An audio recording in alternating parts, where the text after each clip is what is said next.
Tonight on this Easter Sunday, we're going to take you to a place outside our world. It's not Mars or Venus, but it might as well be. It's a remote peninsula in northern Greece that millions believe to be the most sacred spot on Earth. It's called Mount Athos, and prayers have been offered here every day with no interruption for more than 1,000 years. It was set aside by ancient emperors to be the spiritual capital of Orthodox Christianity, and has probably changed less over the centuries than any other inhabited place on the planet. The monks come here from all over and do everything they can to keep what they call the world far away. Not surprisingly, journalists are not exactly welcome. For more than 2 years now, we've been corresponding, negotiating, and frankly pleading for an invitation, but ran into one monastic wall after another. Then, much to our surprise and delight, a few months ago, the monks said, "Okay, come see who we are." The story will continue in a moment.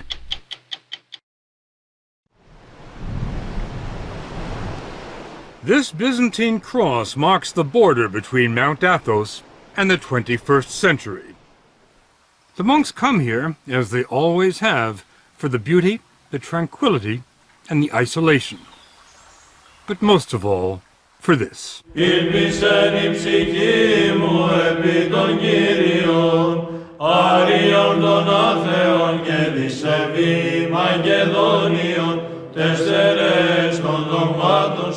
Father Yakovos is one of the few Americans on the mountain.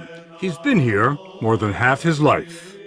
You have to understand the words that we're saying in today's liturgy are the same words that Christ was saying, the same words that saints from the 1st century, the 2nd century, the 3rd century, the 4th century.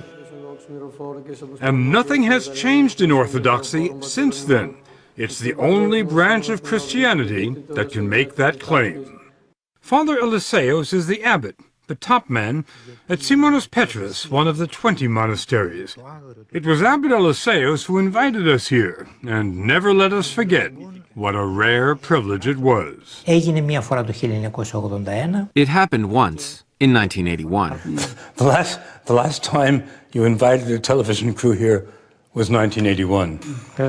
Correct. We weren't going to invite you, but your persistence convinced us to open the door.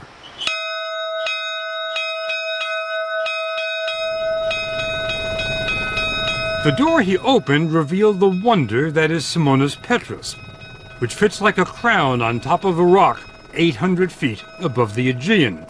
It was built in the 14th century, and the monks will tell you it must be considered a miracle that it hasn't fallen into the sea.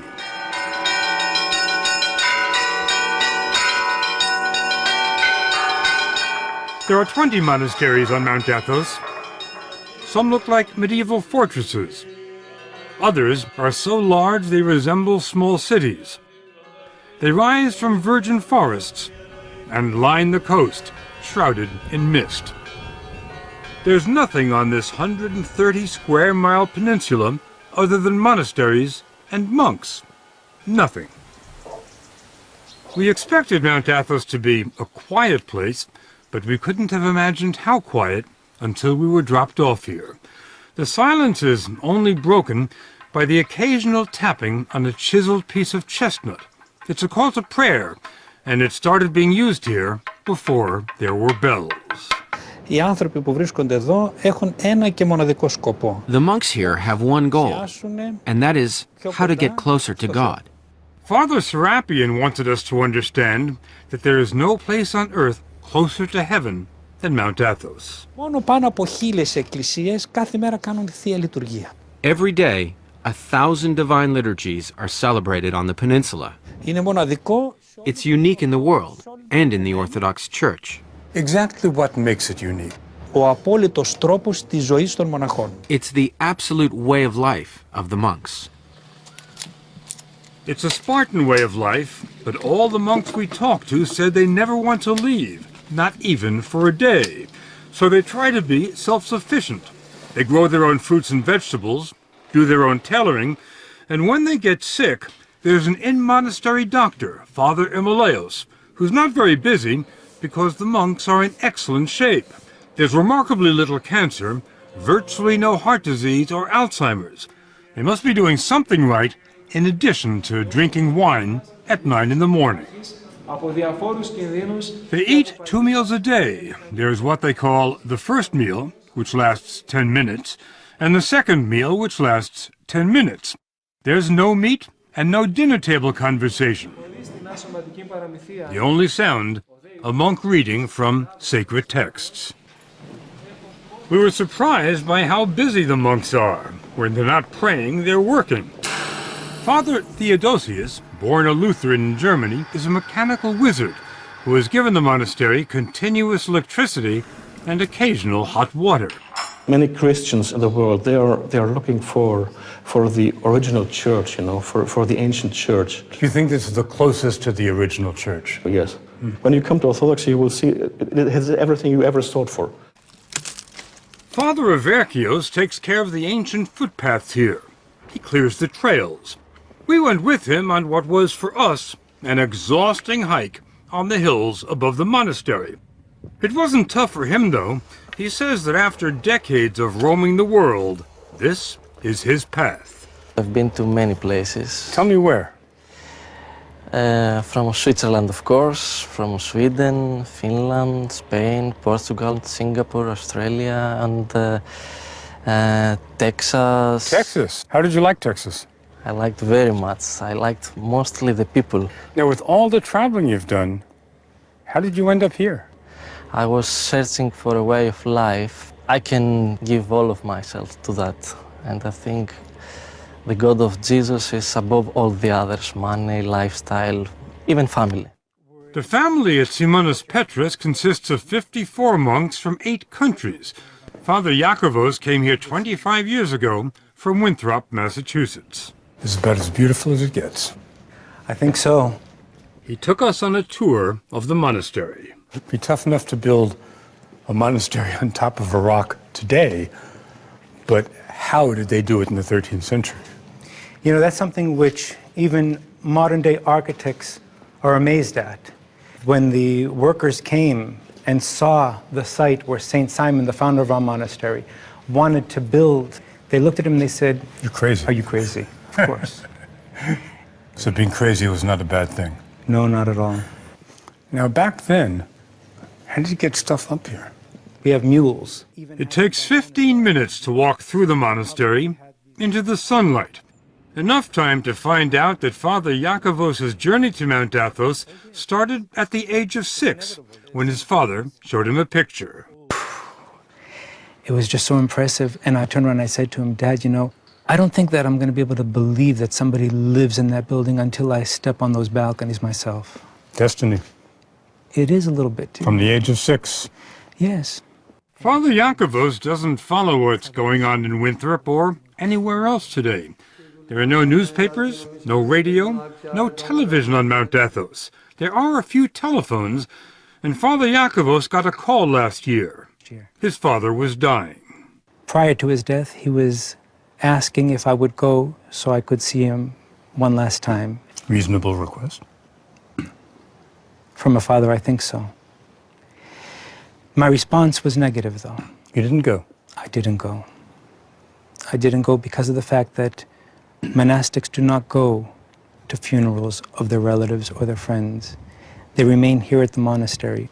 When your father asked you to come see him one last time, and you said no, was there any feeling of I'm letting my father down? Not at all. I know that we're going to see each other in paradise one day. The whole idea at Mount Athos is not only to isolate oneself from the outside world, but to let go of all memories of one's past life. The purpose of your being here, as I understand it, is prayer without distraction. I'm not being distracted now. Why are you laughing? First, tell me why you're laughing. Why am I laughing? Because St. Paul says we're to pray unceasingly. What's funny about that? That's not what's funny about it. What's funny is how you think I can stop praying. You're praying Every minute of the day. Even right now when we're talking. Really? Of course. You don't see Father Yakovos praying while he's talking, but look at these other monks. Their lips never stop moving, not for a second. They just keep reciting the Jesus prayer day and night. Lord Jesus, have mercy on me. It becomes like breathing. Some monks say they can pray when they sleep, and they get no more than 3 hours sleep a night. But Mount Athos gets more applicants than it can handle. It's harder to get into than Harvard. The man comes as a novice, he's free to leave if he doesn't like it, and the monks can tell him to leave if they don't like him. When a novice arrives here, can you tell whether he's going to make it or not? Can you tell whether he's going to qualify to be a monk? Όχι παραπάνω από ελάχιστο χρόνο το καταλαβαίνουμε. After a while, it becomes pretty obvious whether or not someone is cut out for it, which is why we have a trial period, which can last up to 3 years. I bet you know a lot sooner than 3 years. Athos. Certainly. Once he's accepted into the community, it's a lifetime commitment. And life never changes here. Never.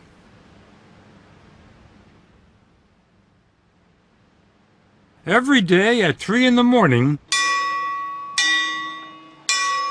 a single bell rings, informing the brothers that it's time to stop praying on their own and start praying in church. On a typical day, and every day is a typical day, the services last 8 hours. The monks say it's an 8-hour conversation with God, a dress rehearsal for eternity. And remember, this doesn't only happen on Sundays, it happens every day, 365 days a year. A monk never gets a day off. This is the Divine Liturgy, the life of Christ celebrated by men whose only passion is to move closer to Christ every day. The depth of their devotion defies description. They didn't look like the same monks we had met in the gardens and the workshops. They were utterly transformed, with a concentration so profound they were immune from distraction. There were occasional flashes of ecstasy. This old monk could have risen out of a Rembrandt.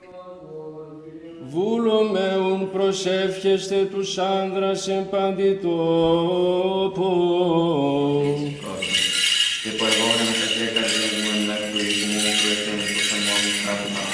There are no musical instruments in the church, just chanting. Chanting without end.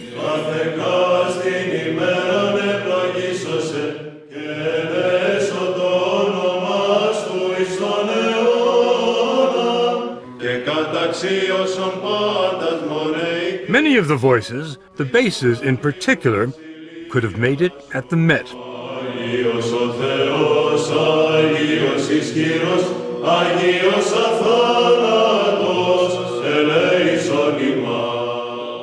We didn't understand the words.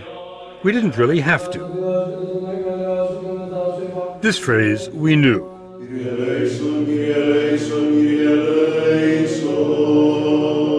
Lord, have mercy.